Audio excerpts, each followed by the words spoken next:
খোলা আকাশের নিচে বসে আছে হুর আর জাহিন। বেশ কয়েকটা দিন দূরত্ব গিয়ে ওদের তারপর একদিনের কাছে আসা। আজ আবারও দূরত্ব বাড়বে, সেজন্যই কিনা মানুষটার সাথে যতটা পারা যায় সময় কাটিয়ে নিচ্ছে মেয়েটি। তার পরনে হালকা নীল রঙের থ্রি পিস, ফর্সা শরীরে মনে হচ্ছে আকাশ এসে আটকে পড়েছে। এক দৃষ্টিতে মেয়েটিকে দেখছিল জাহিন, তার প্রিয়তমা, তার স্ত্রী। এই শব্দটায় অন্যরকম জাদু আছে, আছে পবিত্রতা। আজ তারা এত কাছে বসে আছে, চাইলেই একে অপরকে স্পর্শ করতে পারছে। এতে পাপ নেই। এই পাপ নেই শব্দটির পেছনে রয়েছে তিন কবুলের শক্তি। জাহিন যখন এক দৃষ্টিতে চেয়ে আছে, হুর তখন অন্যমনস্ক হয়ে পাশের গাছটিকে দেখছে, যেখানে একটি পাখির বাসা, অথচ কোনো পাখি নেই।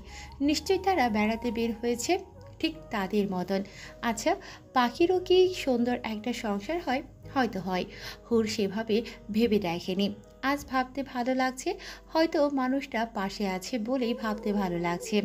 এত সময় ধরে চেয়ে থেকে থেকে জাহিনের ঘোর বৃদ্ধি পেল। ও কিঞ্চিত অগ্রসর হয়ে শক্ত হাতখানায় দ্বারা প্রেয়সীকে আগলে নিল। সেই আগলে ধরা হাত কোমরের কাজটা ছুঁয়ে যেতেই মেয়েটির সমস্ত দেহ থরথর করে কেঁপে উঠল। ত্বরান্বিত হতে চাইল সে। অস্বস্তি ও ভালো লাগার মিশ্রণে গলা শুকিয়ে এসেছে। জাহিন আরেকটু অগ্রসর হলো। কখনো খোলা ময়দানে এতটা কাছাকাছি হয়নি তারা। সর্বদা আড়ালে আবড়ালে তাদের ভালোবাসাগুলো বিরাজ করেছে। এদিকে মানুষজনের আনাগোনা নেই বলেই জাহিন আজ এতটা কাছাকাছি হয়েছে। ওর নিজেও বোধহয় মোহগ্রস্ত হয়ে পড়ল। জাহিনের গালের খোঁচা খোঁচা দাড়ি গলায় এসে সুরসুরি দিয়ে যায়। ও ছটফট করতে করতে মানুষটাকে জড়িয়ে ধরে। আর তারপর কখন যে দুজনের মাঝে একটি উষ্ণ চুম্বন ঘটে যায় তা হয়তো ওরা কেউই বুঝে উঠতে পারেনি। ঠোঁটের মিষ্টতা শেষে দুজনেই কেমন বিহ্বল বনে যায়।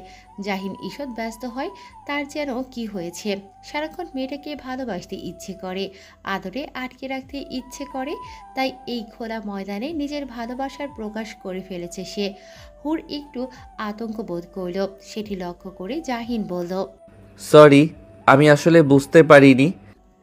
মেয়েটি ভেতর ভেতর কাঁপছে, ভালো লাগায় একই সাথে যন্ত্রণায় কাতর সে। এই যন্ত্রণার নাম সুখ। প্রতিবার মানুষটার ভালোবাসায় নুয়ে পড়ে ও। তারপর অনেকটা সময় কেটে যায়, দুজন মৌন থাকে। তখন প্রায় সন্ধ্যা হতে চলেছে, জাহিনকেও ফিরতে হবে। ওরা উঠে পড়ে। মেয়েটির ওড়না গিয়ে আটকায় কাঁটাযুক্ত একটি গাছে। সেটা খোলার প্রয়াসে হাত বাড়াতেই জাহিন আগলে ধরে। কি করছো? হাতে কাটা লাগবে তো। কিন্তু বলতে বলতেই জাহিন তার ওড়নার শেষ অংশটি ছিঁড়ে ফেলে। হুর ব্যথিত নয়নে চায়। এই পোশাকটা আপনার দেওয়া ছিল তো? মেয়েটার কথার মানে শুরুতেই বোঝে না সে, তাই চেয়ে রয়। কয়েক সেকেন্ড বাদে যখন বুঝতে পারে, তখন বুক ভেদ করে তপ্ত একটি নিঃশ্বাস নামে। বোকার মতন বললে। এটা খুলে আনতে গেলে হাতে কাটা ফুটে যেত, তখন তো আরও ব্যথা পেতে। তবু আপনার দেওয়া উপহার। এই মেয়েটি এত বেশি আদরে, জাহিরের তো ইচ্ছে করে সারাক্ষণ বক্ষে মিশিয়ে রাখতে। ও হাত বাড়ায়, মেয়েটির কানের পাশ ঘেঁষে মাথায় স্পর্শ করে। কষ্ট পেও না, আমি তো আছি। আমার সব কিছু তোমার সাথে আছে। এটা তো সামান্য পোশাক। তবুও কি মেয়েটির মন ভালো হয়? হয় না। জাহিন সেটা বোঝে, তবে ভেবে পায় না কি করলে মেয়েটির মন ভালো হবে। এদিকে একটু তাড়াও আছে। মন খারাপ নিয়ে বাড়িতে পৌঁছায় ওরা। আগে থেকে সব জিনিসপত্র গুছিয়ে নেওয়া আছে। হুড় নেমে যায় গাড়ি থেকে। জাহিনের মনটাও খারাপ। সাবধানে থেকো। আপনি সাবধানে যাবেন। আচ্ছা। বলেই গাড়ি ঘুরিয়ে নেয় জাহিন। আর কিছু বলার সুযোগ পায় না হুর। একদিক থেকে ভালোই হলো, মানুষটা আরও কিছু সময় থাকলে ও হয়তো কেঁদে ফেলতো। আর সেই কান্নার ফলে যাওয়াই হতো না। তখন হয়তো আরও বেশি ঝামেলা পোহাতে হতো তাকে। অন্যমনস্ক অস্থিরতা ফ্যাকাশে মুখশ্রী সমেত বাড়ির ভেতর প্রবেশ করল হুর। সে এতটাই অন্যমনস্ক ছিল যে বসার ঘরে বসে থাকা মানুষটাকে নজরেই এলো না। সে উঠে চলে গেল দোতলার দিকে। তাহির এক দৃষ্টিতে মেয়েটাকে দেখল। সে খবর পেয়েছিল জাহিনের সাথে হুরেরই বিয়ে হয়েছে। ওর মুখশ্রী দেখে বিশেষ কিছু বোঝা গেল না। রুমা সহসাই ছেলের বাহুতে হাত রাখলেন। যা হবার তা হয়েছে বাবা, তুই আর মন খারাপ করিস না। বললাম তো যা হবার হয়েছে, তুই ঘরে গিয়ে ফ্রেশ হয়ে নে। বলেই উঠে পড়ল তাহির। রুমা ছেলের দিকে তাকিয়ে কিছুটা দীর্ঘ নিঃশ্বাস ফেললেন। ছেলেটা আদরের, রাগ ছিল ঠিকই, তবে খুব বেশি কিছু বলতে পারেনি। চোখে মুখে পানি ছিটিয়ে মাত্রই কক্ষে ফিরেছে হুর। তোয়ালে দিয়ে মুখ মুছে নিতে নিতে ও যখন আরশির দিকে আগালো, তখন বিছানায় বসে থাকা একটি পুরুষ দেহ নজরে এলো। প্রথমে ভুরু কুঁচকে গেলেও ক্ষণবাদেই সমস্ত শরীর শিউরে উঠল ওর। হাত থেকে তোয়ালে পড়ে গেল মেঝেতে। সেটা উঠানোর প্রয়াস অবধি ও করল না। এক পা পিছিয়ে যেতেই পা ঠেকল আরশির সাথে। ওর চমকানো দৃষ্টি তাহিরকে আনন্দ দিচ্ছে। তার ঠোঁটে মুচকি হাসি দেখা যাচ্ছে। এদিকে মেয়েটির দুচোখে ভয়, আতঙ্ক। বিছানা থেকে উঠে দাঁড়িয়ে কথাটা বলল তাহির। মেয়েটির হৃদয় ছটফট করে, ও কথা বলতে পারে না।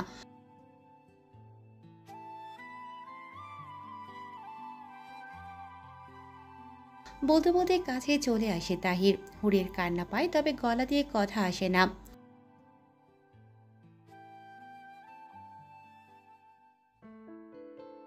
এবার মেয়েটির চোখ থেকে অশ্রু নেমে আসে। কেঁপে ওঠে ঠোঁট। তাহিরের ঠোঁটে বাঁকা হাসি।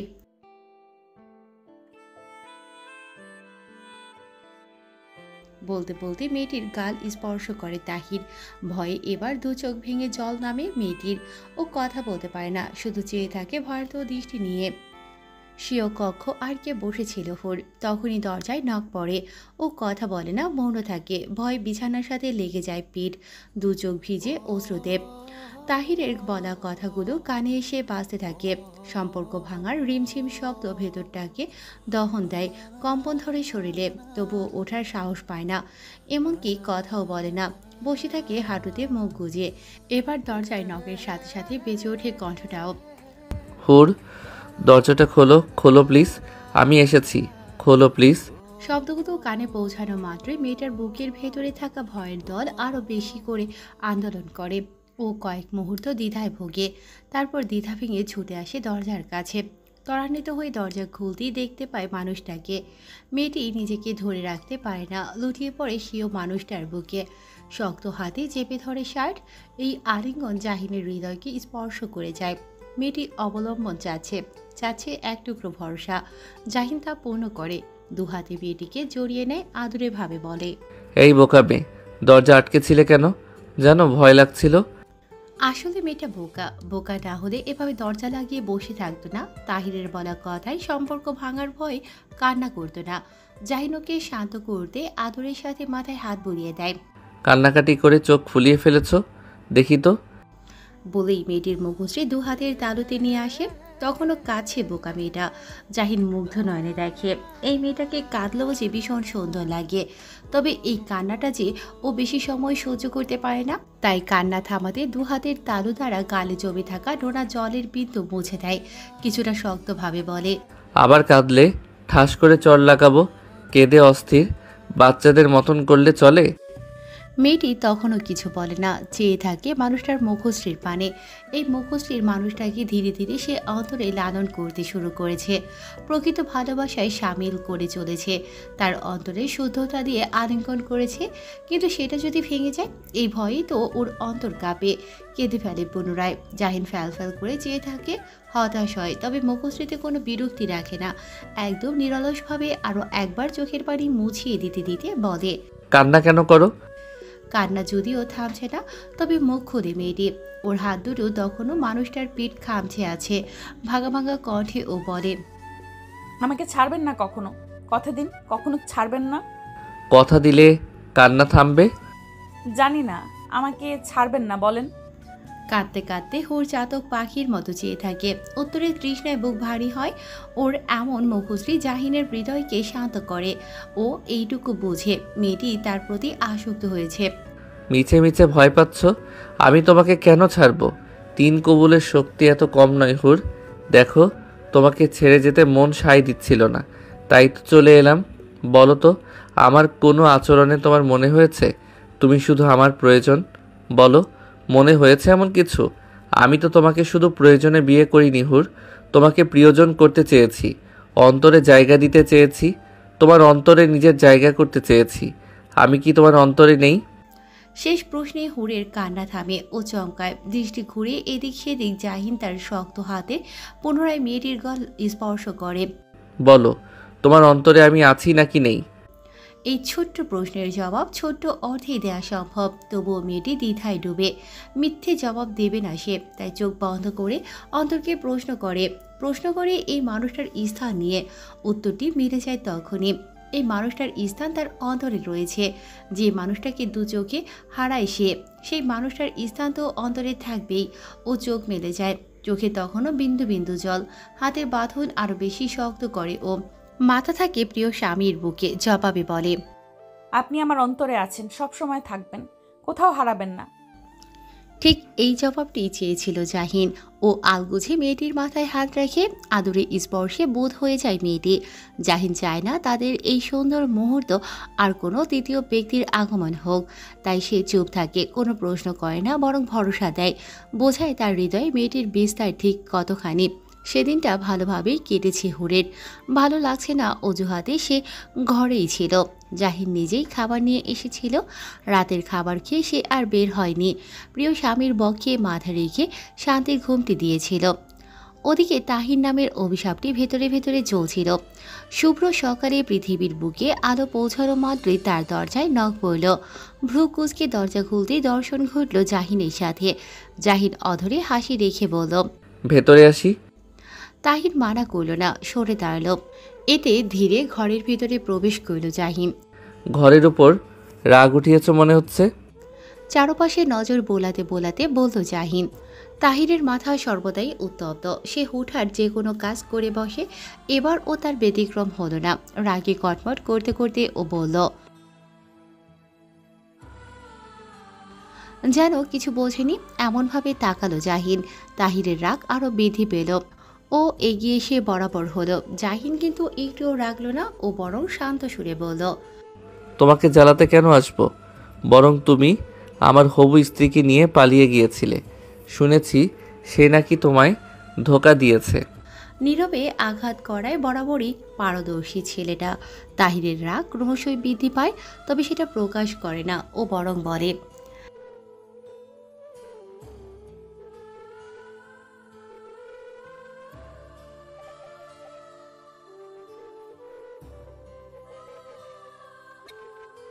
তাহিরের দৃষ্টি ও কণ্ঠে বিদ্রুপ। ছোট থেকে জাহিনকে সহ্য করতে পারে না সে। জাহিনের প্রিয় সব কিছুতেই ও নজর। যদিও এবার ঘটনা উল্টোই হয়েছে। জাহিন হেসে এগিয়ে আসে। তাহিরের শার্টের গলার ঠিক নেই, সেটাই ঠিক করে দিয়ে দু বাহুতে স্পর্শ করে। আমি কিন্তু রাগ করিনি, বরং কষ্ট হচ্ছে তুমি ধোঁকা খেয়েছো বলে। তাহির রাগে ফুসফুস করে ওঠে। এদিকে বিজয়ের হাসি নিয়ে প্রস্থান করে জাহিন।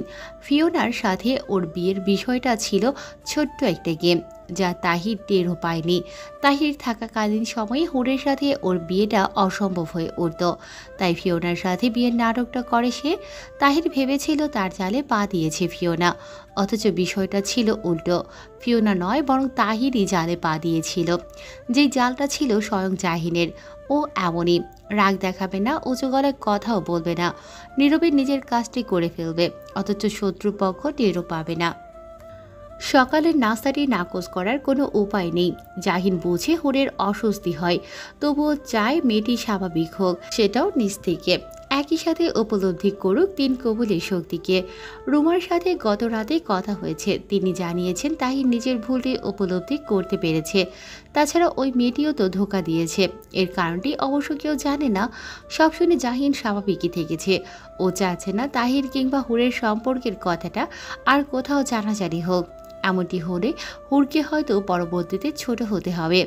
তাই সে চুপ থেকেছে, এমনকি সিদ্ধান্ত নিয়েছে মেয়েটিকে নিয়ে ঢাকায় থাকবে। নাস্তার টেবিলে বসে এইসবই ভাবছিল ও, তখনই রুমা ডাকলেন। খাচ্ছ না কেন জাহিন? মন খারাপ তোমার? দৃষ্টি মেলে তাকায় জাহিন, ছোট করে বলে, না, তবে একটা কথা ভেবেছি। কি? ঢাকায় ফিরবো, সাথে হুড়কেও নিব। এ কথায় ড্রয়িং রুমের পরিবেশ নীরব হয়। তাহির ভ্রু কুঁচকে তাকায় শান্ত সুরে। জাহিন বলে, কাজের চাপ তো বেড়েছে, দেখা যাবে ঠিক মতন আসতেও পারছি না। তার থেকে ভালো ও বরং আমার কাছে থাক। এই বিষয়ে ভদ্রমহিলার কিছুটা অনাগ্রহ রয়েছে। জাহিন ছোট থেকেই ঢাকায় বড় হয়েছে, খুব একটা পিছুটান নেই তার, তাই বাড়িতে ফিরে না বললেই চলে। তিনি ভেবেছিলেন বউয়ের টানে হলেও এখন থেকে ছেলেটা বাড়ি ফিরবে, কিন্তু সেই পথটিও বন্ধ হবার উপক্রম। তিনি হতাশ হয়ে পড়লেন, তবে কিছু করার নেই। তাহিরের করা অন্যায়টি তার হৃদয়কে এখনও দহন দেয়। জাহিন ও হয়তো মন থেকে তাহিরকে ক্ষমা করতে পারছে না। বাড়িতে অবস্থান করলে দু ভাইয়ের মাঝে দ্বন্দ্ব তৈরি হওয়ার সম্ভাবনাও রয়েছে। সব কিছু মিলিয়ে তিনি বলেন, ঠিক আছে, তুমি যেটা ভালো মনে করো। পুরো ঘটনায় তাহির আর হুর চুপ ছিল। দুজনের কেউই কথা বলেনি, তবে মনে মনে হুর স্বস্তি বোধ করে। এখানে থাকলে তাহিরের মুখোমুখি হতে হবে, এতে করে ওর অন্তরের ভয়টি আরও বাড়বে। বিষয়টি ভেবে নিয়ে মনে মনে জাহিনের প্রতি কৃতজ্ঞ হলো হুর। সব কিছু ভেবে চিন্তেই সিদ্ধান্ত নিয়েছে জাহিন। ও চাইলেই তাহির আর হুরের অতীত নিয়ে খোলামেলা কথা বলতে পারে, কিন্তু এখানেও একটা ভয় রয়েছে। ওদের সম্পর্কটা সবে একটু একটু করে প্রস্ফুটিত হচ্ছে। এই সময়ে অতীত খোলামেলা হলে দুজনের মাঝে দূরত্ব তৈরি হওয়ার সম্ভাবনা রয়েছে। ওর হয়তো ভাববে জাহিন তাকে মন থেকে মেনে নিতে পারছে না, অথবা নিজেকে ছোট মনে করবে সে। তাই ও চায় যদি বিষয়গুলো সামনে আনতেই হয় তবে সেটা হুরই আনুক। এমন তো নয় সে কিছু জানে না, ও তো জেনে বুঝেই মেয়েটিকে ভালোবেসেছে। হুর তখন তৈরি হচ্ছে, ব্যাগপত্র গুছিয়ে নিচ্ছে। জাহিন এগিয়ে এসে সাহায্য করার প্রয়াস করতেই মেয়েটি মুখ খুলল। ওখানে আমরা সবসময় থাকবো? বলা যায় মাঝে মাঝে এখানে বেড়াতে আসবো শুধু। ও, বলেই মৌন হয় হুর। জাহিন একটু বোঝার চেষ্টা করে, তারপর বলে, মন খারাপ মনে হচ্ছে? না তেমন কিছু না। কিছু বলার থাকলে বলতে পারো। সামান্য দোমনা খেলা করছে মেয়েটির মুখশ্রীতে। ও ভেবেছিল এখানকার ভার্সিটিতে ভর্তি হবে, পড়াশোনাটা চালিয়ে যাবে, কিন্তু এখন তো ঢাকায় চলে যাচ্ছে। হুর, মেয়েটা তখনও দোটানায় ডুবে। ভরসা দিতে জাহিন তার দু হাতখানা বাহুতে রাখে। বলো, কোনো বিষয় নিয়ে চিন্তিত তুমি? ঢাকায় যেতে ইচ্ছে করছে না? তেমন না, তাহলে? ভেবেছিলাম পড়াশোনাটা চালিয়ে যাব। বাক্যটা বলে মাথা নত করে মেয়েটি। জাহিন হাসে। এই সামান্য কথা বলতেও মেয়েটির মনে এতটা দ্বিধা। চিন্তা করো না, আমি তো আছি। আগেই ভেবেছি ঢাকায় আমার বাসার কাছে অনেক ভালো ভালো ভার্সিটি আছে, সেখান থেকে পড়াশোনা করতে পারবে। বোকা মেয়ে, সব কিছু আমার মাথায় আছে। আদরের সাথে গালখানা ছুঁয়ে দিল জাহিন। হুর মায়া কৃতজ্ঞতা নিয়ে পুরুষটির দৃষ্টির সাথে দৃষ্টি মেলালো। তার সাথে এই মানুষটার বয়সের ফারাক রয়েছে। গুনে গুনে 9 বছরের বড় মানুষটা, অথচ তাকে কতটা বোঝে। রুমা জাহিরের আসল মা না হলেও ছেলেটার প্রতি কোনো কালেই অবহেলা ছিল না তার। তিনি সবসময় ছেলেটাকে নিজের কাছে রাখতে চেয়েছেন, তবে দূরত্ব বজায় রেখেছে জাহিনী। ওর ওপর কখনোই জোর করেনি তিনি। সবসময় চেয়ে এসেছে ছেলেটা ভালো থাকুক, আজও তাই চেয়ে যাচ্ছেন। বিদায়ের আগ মুহূর্তে হুরের সাথে দেখা করলেন তিনি। মাথায় হাত বুলিয়ে বললেন, জাহিন খুব ভালো মনের, নম্র, ভদ্র, শান্ত। ওর সাথে তোমার সংসার দারুণ হবে। তুমি শুধু ওর হাতটা শক্ত করে ধরে রেখো। হুর কৃতজ্ঞতার সাথে দৃষ্টি নামালো, তারপর বলল, আপনি দোয়া করবেন মা। তা তো করবই মা, তোমাদের জন্য দোয়া আছে আমার। অমন সময় ঘরে প্রবেশ করল জাহিন। গাড়ি তৈরি। রুমা এগিয়ে এসে ছেলের বরাবর দাঁড়ালেন। এবার গেলে নিশ্চয়ই অনেক পরে আসবে। সম্ভব হলে আগেই আসবো। সেই অপেক্ষাতেই রইলাম। ঠোঁট সামান্য প্রসারিত করে পাশ কাটিয়ে গেল জাহিন। কাভার থেকে প্রয়োজনীয় কিছু জিনিসপত্র বের করে বলল, হুর, এগুলোও নিয়ে রাখো। হুই তড়িঘড়ি করে এগিয়ে গেল, সবগুলো কাগজ লাগেজে ভরে নিল। সেদিকে তাকিয়ে উষ্ণ একটি হাসি এলো রুমার ঠোঁটে। তিনি জানেন এদের দুজনের সংসার দারুণ হবে, এরা সব সময় ভালো থাকবে। তবুও সব সময় এদের ছোট্ট সংসারের জন্য দোয়া করবেন তিনি। বের হতে হতে প্রায় সন্ধ্যা হয়ে এলো। তাহিরের সাথে দেখা হয়নি কারোরই। আগ বাড়িয়ে জাহিনও চায়নি দেখা করতে, যে যার মতন রয়েছে, এটাই ভালো। গাড়িতে উঠে বসতেই রুমা ব্যস্ত ভঙ্গিতে বললেন, তাহিরটা যে কথায় গেল। তিনি কাউকে একটা ডাকতে চাইছিলেন, তবে জাহিন বাধা দিয়ে বলল, দেরি হয়ে যাবে, ও থাকুক নিজের মতন। এমনিতেও ফিওনার দেয়া ধোকায় কষ্ট পেয়েছে। এই মুহূর্তে রুমা কি বলবেন বুঝতে পারলেন না। তিনি শুধু ফ্যাল ফ্যাল করে চেয়ে রইলেন। হুর বিদায় জানালো। তারপরই গাড়িটা চলতে শুরু করলো। গাড়িটা যত আগাচ্ছে হুরের হৃদয় ততটাই শান্ত হচ্ছে। অবশেষে তাহির নামক অশান্তির থেকে মুক্তি পাচ্ছে সে। ও মনে মনে ভেবে নিয়েছে এই বন্ধনটা আরেকটু দৃঢ় হলেই জাহিনের সাথে সব কিছু নিয়ে আলোচনা করবে, হৃদয়ের দ্বিধা ভেঙে তৈরি করবে সুন্দর এক দ্বিধামুক্ত সংসার। বিষয়টি ভাবতেই মেয়েটির দু চোখ অশ্রুতে ভরে ওঠে। জাহিন ফাঁস ফিরে যায়, অশ্রুসিক্ত নয়ন দেখে শুধায়। চোখে জল কেন? মেয়েটি উত্তর দেয় না, ওড়নার কোণে জল মুছতে থাকে, তারপর বলে, এমনি চোখে যেন কি পড়েছে। ওর কথায় জাহিন হাসে। মন পড়ার ক্ষমতা না থাকলেও মেয়েটির হৃদয়ের অনেক কথাই সে বুঝতে পারে। তাই তো চোখের জল দেখেও বিচলিত হলো না সে, কারণ ও জানে এই অশ্রু দুঃখে থেকে নয়, এই অশ্রু সুখের। মেয়েটির এই সুখ সুখ অনুভূতি আরেকটু বাড়াতে হাত বাড়ালো ও, আদরের সাথে গাল স্পর্শ করে দিয়ে বলল, সবসময় মনে রাখবে তুমি আমার শুধু প্রয়োজন নও হুর, যাকে প্রয়োজন শেষে ফেলে দিব। তুমি হলে আমার সেই প্রিয়জন যার প্রয়োজন কখনোই ফুরাবে না। শেষ নিঃশ্বাস অবধি এক থাকবো আমরা। অবলম্বন পেয়ে মেয়েটার সুখের অশ্রু আরও বৃদ্ধি পায়। ও চোখে জল নিয়ে মুখশ্রীতে হাসি ফোটায়। একইভাবে হাসে জাহিনও, হাত সরিয়ে নিয়ে মনোযোগ দেয় সামনের দিকে। এদিকে হুর মাথা এড়িয়ে দেয় সিটের সাথে, চোখ বন্ধ করে। হৃদয়ে আগে সুন্দর একটা সংসার, যেই সংসারে কোনো দ্বিধা নেই, নেই কোনো তৃতীয় ব্যক্তি। এই সংসার শুধু জাহিন ও হুরের একান্ত ও ভালোবাসার।